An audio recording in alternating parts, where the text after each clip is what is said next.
हमले को तैयार 3,500 अमेरिकी सैनिक, जमीन पर ईरान से आखिरी जंग। ईरान युद्ध के 30 दिन अमेरिका और इजराइल पर बहुत भारी पड़ने लगे हैं। यही वजह है कि अब अमेरिका और इजराइल इस कोशिश में हैं कि जल्द से जल्द ईरान पर ऐसा हमला किया जाए ताकि जमीन पर अमेरिका और इजराइल की जीत स्पष्ट नजर आए।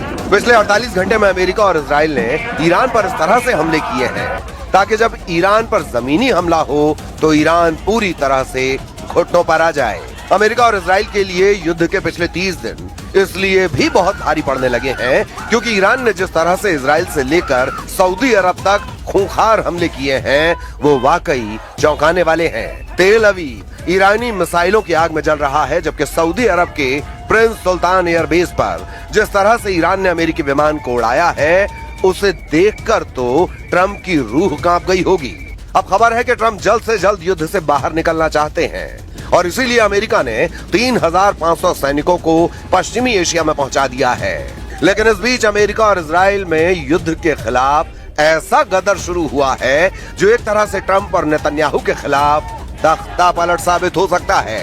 अमेरिका के सभी 50 राज्यों में अमेरिकी इतिहास का सबसे बड़ा प्रदर्शन हो रहा है, जहां राष्ट्रपति ट्रंप को युद्ध का खलनायक बताते हुए विरोध प्रदर्शन हो रहे हैं। ट्रंप के खिलाफ नो वॉर नो किंग्स के नारे लग रहे हैं, जबकि इजराइल की राजधानी तेल अवीव और हाइफा समेत 5 शहरों में नेतन्याहू के खिलाफ प्रदर्शन हो रहे हैं। लोगों को गिरफ्तार किया जा रहा है। हम आपको दिखाने जा रहे हैं कि कैसे अब ईरान युद्ध अमेरिका और ट्रंप के लिए कोढ़ में खाज बनता जा रहा है।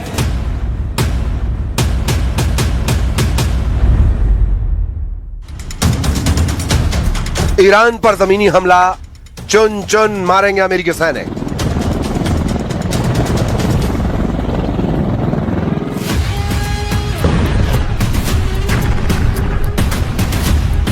ईरान युद्ध अब आसमान से जमीन पर उतरने लगा है। 30 दिन के युद्ध में अभी तक अमेरिका और इजराइल ने मिलकर 17,000 से ज्यादा ईरानी ठिकानों पर हमले किए हैं। अमेरिका और इजराइल के जेट, बमबरशक, मिसाइलें और ड्रोन ने आसमान से राजधानी तेहरान समेत कम से कम 25 ईरानी शहरों और कस्बों पर धमाके किए हैं। अकेले तेहरान पर ही 3,600 बम दागे गए हैं।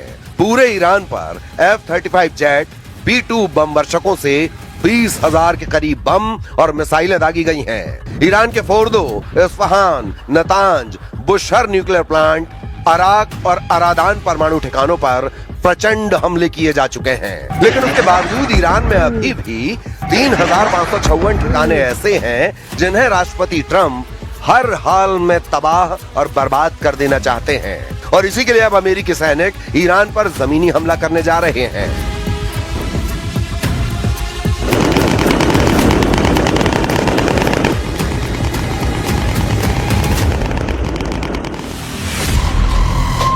24 घंटे पहले अमेरिका के राष्ट्रपति डोनाल्ड ट्रंप ने अमेरिका के मियामी में ऐलान किया है कि अभी ईरान पर बहुत बड़ा हमला करने वाले हैं। ट्रंप के मुताबिक अभी ईरान में अमेरिका 3,554 ठिकानों पर हमला करने जा रहा है।